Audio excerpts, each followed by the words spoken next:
All right, you guys. There's one thing that you should know about me. It's that I don't like being told what to do. I don't like being told what to do. I don't like being given advice. There's probably very few things that piss me off more than someone who hasn't really done anything, who tries to give me advice. There's nothing more than that really pisses me off than just that. So this is my last day in California. I'm packing up my bags just a second ago, putting my shit together, and my mom comes into my room as I'm getting ready to leave again, and she gives me a book, 2 books. The first book was a financial recovery book, and the second one was Finding Your Purpose with God. Now, the God one, that's fine. I love God, and I think she's just trying to add to my spiritual side. But she found out about my financial stretch that I was going through, and she knows my bills and everything, and she basically tries to give me this advice and gives me this book to want to recover. And I wasn't mad at her really.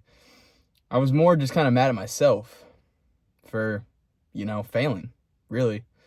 Yeah, honestly, you could put it that way too. It's one thing to never have anything and then just continue to not have anything. But it's another thing when you don't have anything, you build yourself up to having a lot of money, like I did, and then losing it all. It like, and then people basically who and I was doing more successful than my mom. She never was really all that, happy for me about it, congratulating me about it, whatever. And now that I'm back to where I almost was, even almost worse off, just because I have so many bills and I'm managing at the same time. She sees me and she's just trying to she's almost trying to lecture me on what I should do and how I should be spending and how I should be making financial choices. And I got really pissed off, genuinely mad. I basically just told her I can't talk to you right now. I can't talk to you right now. I don't want to talk about this. I don't want to talk about this. I'm about to punch a hole in the fucking wall right now. I'm so pissed. And she walked away, and I literally punched my fucking door as hard as I could. Punched the shit out of my luggage bag. I was pissed. And she's right. That's the whole thing. I brought her upon myself. She didn't work out with seawall cleaning. Put a lot of money into a mentorship for home building, and then to move out, and then to maintain bills also having moved out. And I didn't make sales for a while when I started up my life insurance. And policies are just now starting to hit. You guys don't even understand, some of the policies that I have, they go into effect the end of this, right in this week that I have, right in this week now, throughout the rest of December. But when I was leaving for my race, I literally got to the point where this is embarrassing to say. I got to the point where there was $35 in my account, and the Uber to go to the airport for my race was $34. And I paid that Uber, and I literally had $1 left. Now later that afternoon, a policy hit, and that I completely forgot about, and there was another $800 that just boom straight to my account. And then throughout the week, more came. But just keep that in mind.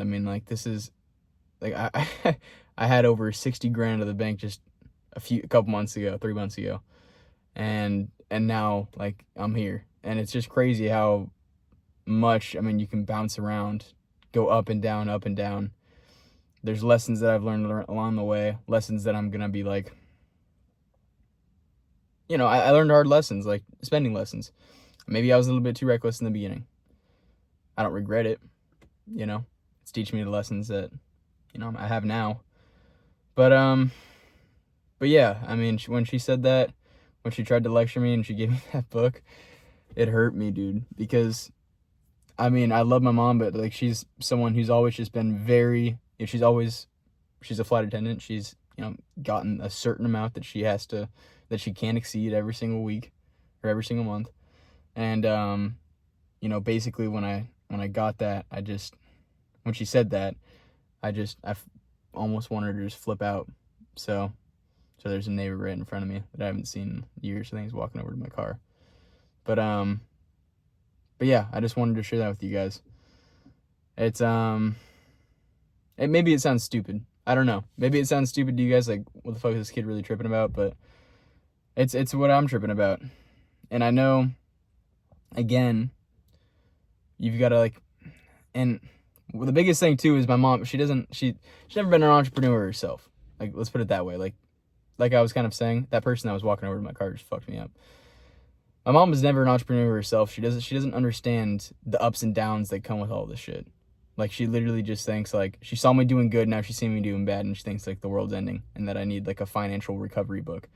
I'm like, Mom, like, I'm still putting in the work every single day. Like, holy shit. I mean, they're not going to understand your vision. Like, she could never be in a position where, like, everything around her is on fire and, she still continues on like nothing's happening.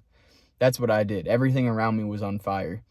And I was still pushing on. I wasn't even making a thing out of it. I acknowledged it a few times on video because I share everything, but I wasn't even making a thing out of it. And I just continued on with my training, still went to the race. That's complete faith in God, because I know God has me. God knows that I really am putting in the work. He knows that I'm trying to make a difference in this world. I'm trying to just make a better life for myself overall in a good way. And I mean, that's really all you have to do. You just have to be a good person and put in the work. I still wake up every morning at 3:30. I'm still lifting right after. I'm still dialing on the phones for fucking hours every single day from like 8 to 7 p.m. I'm making content that helps people. Like, I'm doing all the right things. And at that point, you just got to have faith in God. He's going to take care of the rest. But my ego definitely comes into play, and it can fuck me up, because in a situation like that, I mean, man, I was upset. I usually don't get upset for things, but when that happened, I was super upset. But something I just need to get the fuck over and just move on from, Parents and friends around you, most of the time, this is what your parents do love you, and they don't want to see you like struggle. So, I mean, they do what they can to help, but sometimes them just not saying shit and like you working through whatever the fuck you're going through in business is the best thing for you. Like, there's contraction phases and expansion phases. She saw the expansion phase. She was there. She even like came to see me sign off the car in my name and everything. And like, she didn't even really have many words for it. She's honestly kind of just like, all right, I guess this is what we're doing. When I got my Porsche, my 2023 Porsche. But it still stings to have her then come in and try to give me this financial recovery book from Dave Ramsey. I don't even like Dave Ramsey. I think Dave Ramsey is a fuck. So that just adds on top of it, but it's all right. I mean, we're only going to get better at sales. We're only going to sell more policies. We're only going to get closer to God. We're only going to make more content and spread the message to more people about sobriety, working out, and having a good nutrition. We're only going to make a bigger impact in this world and do cooler shit. This is still just the beginning of our journey. So what it's not even, and I told this to my mentor, Wes Watson, just the other week, a few days ago, when I told him I was going through a little bit of a financial stretch. And he's like, really? Like, is it even a financial stretch though? Like, what, everything's not going your way perfectly? That's a stretch? When anyone tells him a problem, his response is always like, All right, well, who died and who got life in prison? You know? It's like, what the fuck even is this problem? What even is this video that I'm speaking about? You know? No one died. No one got life in prison. So who really gives a fuck? Is my whole point on this. But it's easy to let the money just fuck with your head. I mean, that's just living in the external world. And shit like that happens. But fuck you guys. I know that was a long video. I just wanted to share what was going on in my mind. I always love to just keep it real and authentic with everyone. But yeah, 2025, we're a few weeks away. All we can do is just keep putting our head down and let us step into this next expansion phase. We're due for one pretty soon. That's for fucking sure. Spring is always a good season for me, so I'm excited to see what's to come. We've been putting in the work for the past few months with this new business, life insurance, and hopefully things turn around soon. But if they don't, that's fine too. Anyways, I love you guys, and I'm gonna fly home to Texas right now, and we'll see you in the next video. Peace.